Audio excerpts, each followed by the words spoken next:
Une autre victime de la déforestation illégale.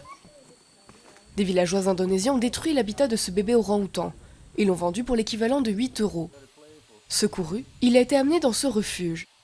Mais de nombreux orang-outans pourraient ne pas avoir cette chance. Une vaste zone de forêt vierge va bientôt être rasée en Indonésie, mettant en danger l'écosystème de l'île de Sumatra. Cette zone de forêt fait partie des plus larges zones restantes. C'est la seule forêt où l'on peut encore trouver tous les animaux du livre de la jungle. La région concernée, d'une superficie équivalente à celle de Chypre, sera rasée pour faire place à des plantations de palmiers à huile et des exploitations minières.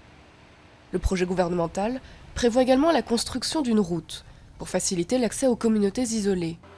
Elles ont déjà défriché une grande partie du territoire selon les autorités, qui minimisent l'ampleur des destructions. La forêt ne sera pas beaucoup réduite. C'est juste un changement administratif, parce que la réalité sur le terrain montre que les villageois utilisent déjà beaucoup de terre. Mais d'après les associations environnementales, ce sont les grands groupes qui sont à blâmer. D'après elles, ce projet met en danger l'existence des orang-outans de Sumatra, résidant dans cet écosystème. Parmi les espèces les plus menacées de la planète, il n'en resterait que 6000 aujourd'hui. Comme vous pouvez le voir derrière moi, un bulldozer est en train de nettoyer la terre et d'arracher tous les arbres. Et ils vont faire pousser des palmiers à huile très bientôt.